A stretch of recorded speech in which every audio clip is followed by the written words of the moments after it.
Hi all. Everything in my video is pulled from the public domain, and I am using them under the Fair Use, Fair Dealings guidelines. Everything I say is my own opinion.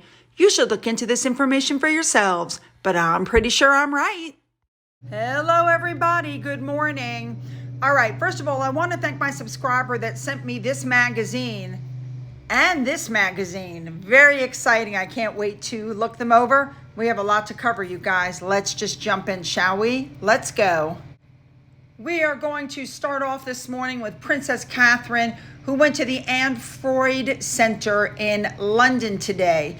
They were having conversations on anxiety as part as support for Mental Health Awareness Week. And she was wearing green and she looked absolutely gorgeous. Catherine has been patron of this organization since February of 2016. She opened the center's new office in May of 2019. We already know that the mental health of children and young people is one of her big things she's been working on for years and years. Now, this center takes neuroscience and mental health practitioners and puts them together to help give services to help support young people and their families with mental health issues. Now, Catherine met with a group and they talked about how evidence-based research and clinical expertise can be united to help give new ideas and help close the gap between what children need and what they receive.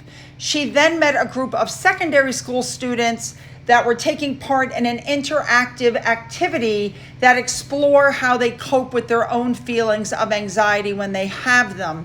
Discussions were based around, quote, "Let's talk about anxiety." There is a new animation and teacher toolkit, which the students themselves helped make. Now we know there's always something behind the outfits that Princess Catherine chooses. She wore green. That apparently is the color of this particular charity.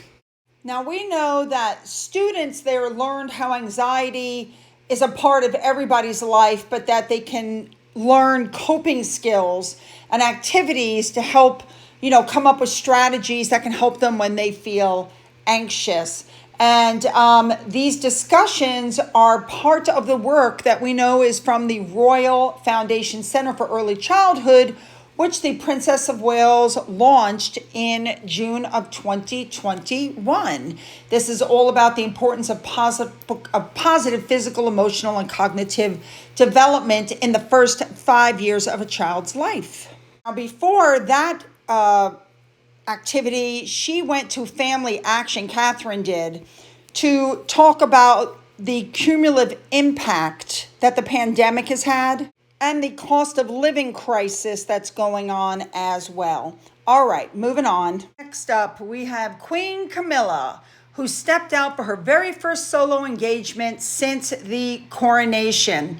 She went with child authors to Shirehampton Primary School in Bristol, and she spoke with a bunch of the children. Apparently, they did something called Coronation Libraries, and today is the first official launch.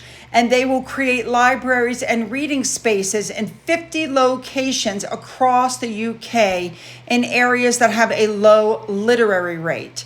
Now, we know that she also launched off the Queen's Reading Room in 2021.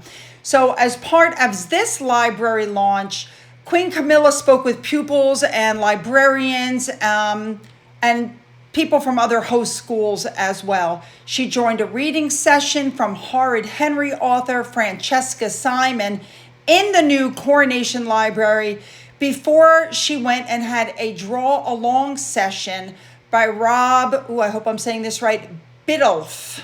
I hope I say that right. Each library is going to be refurbished, restocked, and they're going to receive a set of 23 books chosen by children from across the country, but they have a special feature as they have a commemorative book plate featuring the coronation emblem. Very nice. Next up, Princess Anne, the Princess Royal, went to the National Coast Guard and she visited the station, and then she went to a reception and she met with volunteers, watchkeepers, and others. Very nice. I love Anne in blue. All right, moving on. Next up, we have King Charles. He met with David Beckham and others during an industry showcase event hosted by the British Fashion Council at the studios during BFC Impact Day in London. First thing, David Beckham offered this man honey. Apparently he does his own honey. I think that's cool. Now, as you can see, he continued to meet people, and the guy in the green jacket is the winner of the Queen Elizabeth II Award for British Design. The King presented its founder of Labrium London, Fode Dumboya, I hope I said that right, with the award, which is given every year. So he is the founder and the creative director. It's called Labrum London. I hope I say that right. His son was there, as you can see.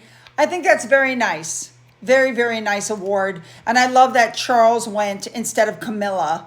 You know what I'm saying, guys? I just think that's lovely. Anyway, moving on. The next person was Charles shook hands with the editor-in-chief of British Vogue, Meghan's friend. Next up, King Charles received the ambassador of El Salvador, Carmen Maria Gallardo Hernandez. She presented her credentials during a private visit at Buckingham Palace today with King Charles. You have Apostolic Nuncio Archbishop Miguel Mori Buendia as he presented his credentials during a private audience at Buckingham Palace. Next up, King Charles is going to make his very first solo abroad visit since the coronation. He's going to take a trip to Romania. The king is going to have a meeting with the president. And according to sources, this was decided upon during the coronation ceremony. Interesting. It'll be his first trip to Romania. Next up, King Charles sent out a very nice notice of condolence because there was a cyclone in Bangladesh and Myanmar that caused a lot of devastation. Very nice of him. Next up, for those who don't know it, King Charles was named the Times 100 Most Influential People of the Year for 2023. Way to go, Charles. Next up, Sophie, the Duchess of Edinburgh. She was out in Berkshire meeting agricultural students today. She went around and toured the Berkshire College of Agriculture near Maidenhead in the morning, and she learned more about their studies. She saw a demonstration of gardening skills. She completed a shearing demonstration with a flock of sheep. I love that. Now, in London, at some point this week, Sophie went to the Chartered Management Institute Women's Annual Conference. She looked absolutely amazing with the leather jacket, very chic. I thought she looked young. I love the hair down. She looks like a new, different Sophie. I'm sure you guys must see that as well. I know I see it. Next up, Shawty Shola got in trouble. She went on TV and she made a statement that no member of the royal family is a source of inspiration for anybody. People got really mad, and there have been 52 complaints to Ofcom. I think if people complained more, they wouldn't have her on anymore. All right, let's move on to Harry and Meghan now. All right, you guys, here we go. As people are looking at Harry and Meghan's story and realizing it's crap, articles like this are coming out. It's so hard to potentially lose another woman in my life. The whole Diana thing again. More and more, the contradictions are coming out. Looks like Harry and Meghan might have stretched the truth just a little bit. Now, we know in the past, Meghan has claimed when she lived in Toronto that the cops didn't do anything for her when she was being harassed initially, which of course the police refuted. I'm very happy to report that it looks like the New York Police Department wants Harry's phone. They want to see the 2 hours worth of taping that Harry was talking about on the cell phone. I doubt it exists, but okay.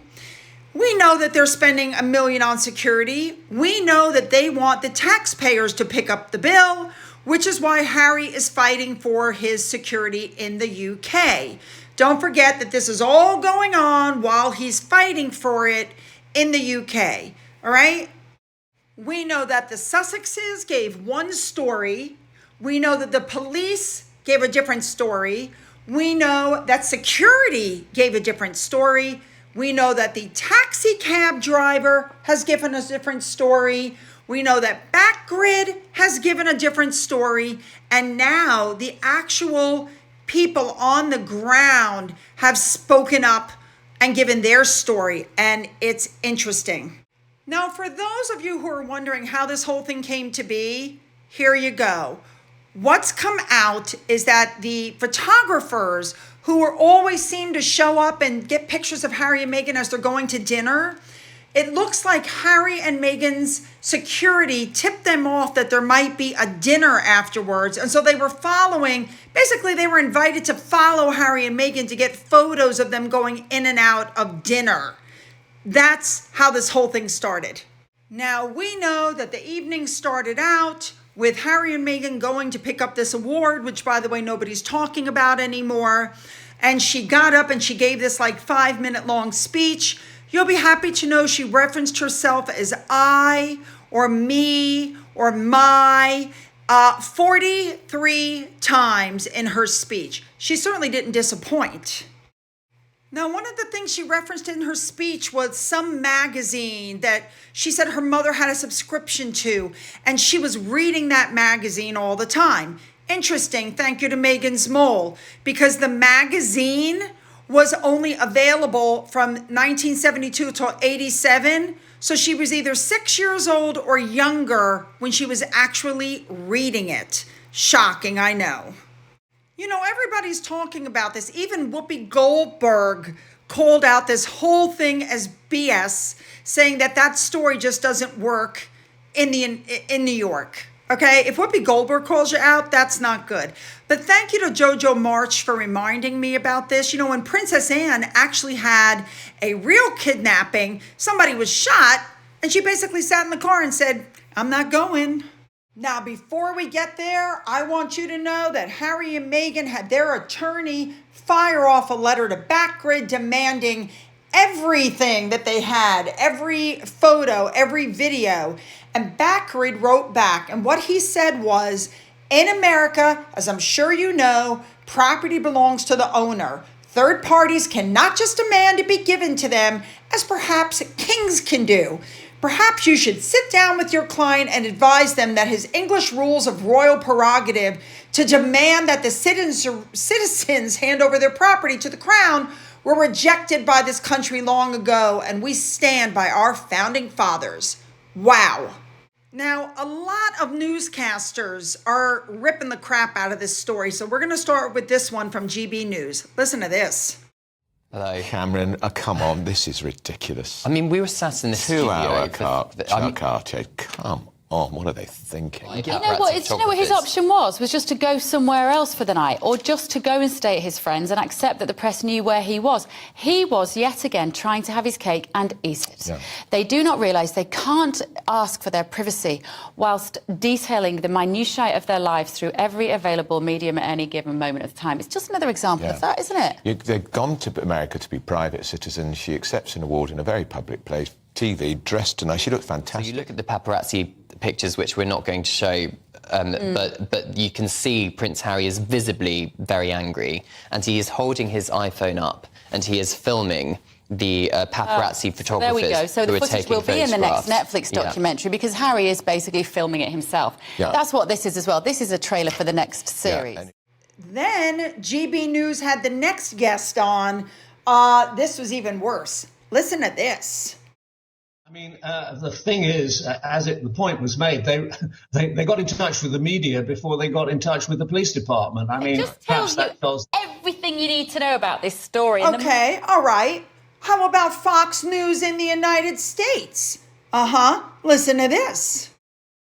For you.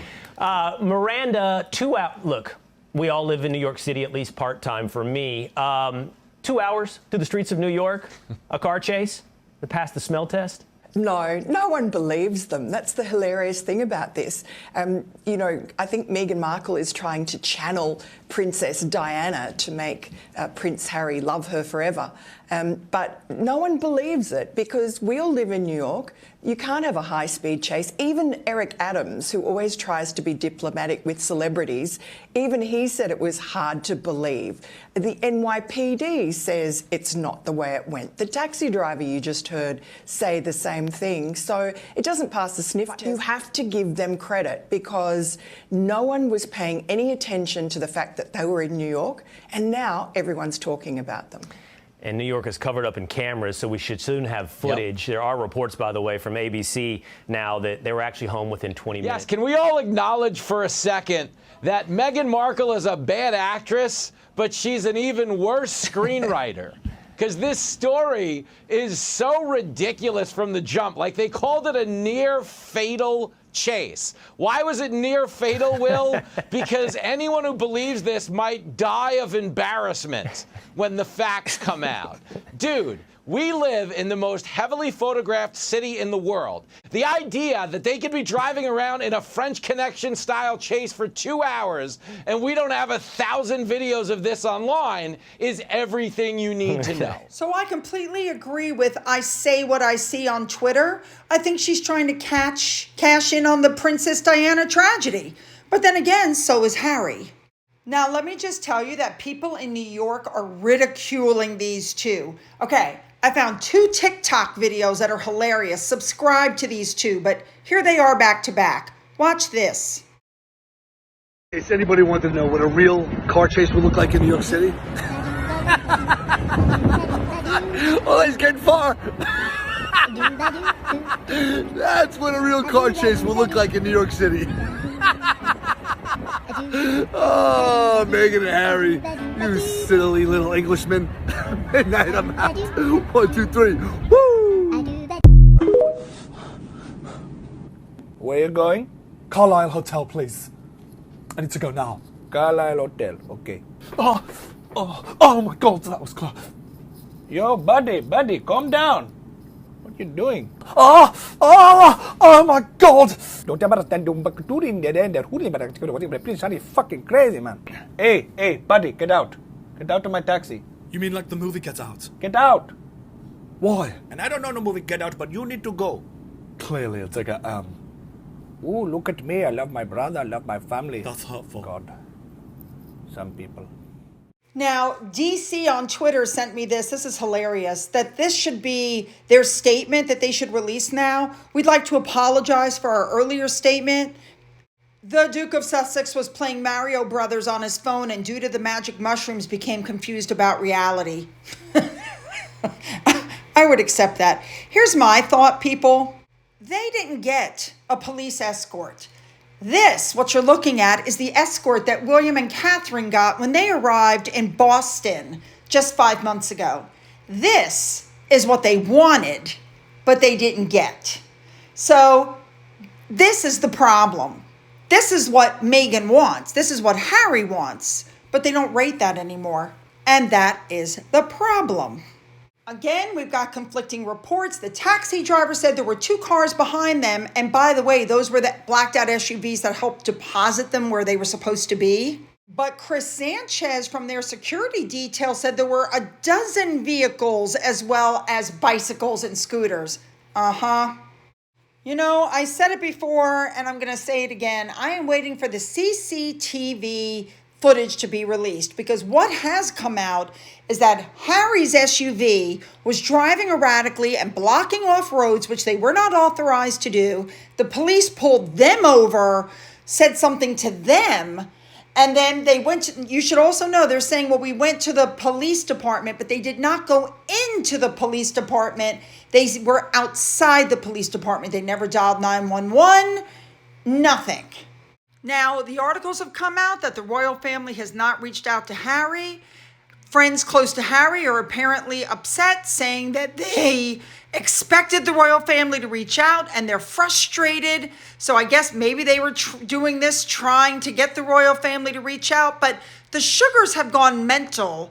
And now they're accusing the royal family of trying to kill Harry and Meghan. That's right, ladies and gentlemen. They're saying it wasn't the paparazzi, it's Buckingham Palace, and it's King Charles and William. Yes, that is how mental these people are.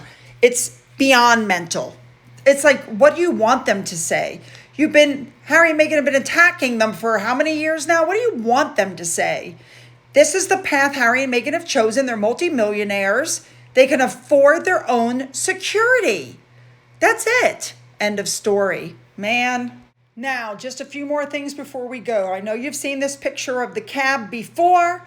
I want to give a big shout out to Twitter user Royal Expert Princess Consuelo for these photos, which clearly show there weren't like 50 paparazzi. There's one on the right, the one that's actually, taking the video, and then there's one on the left. That's it. They weren't swarmed. All right, you guys, I'm going to end with the memes. I'm not even going to give you my spiel at the end. Just watch the memes and have a nice night.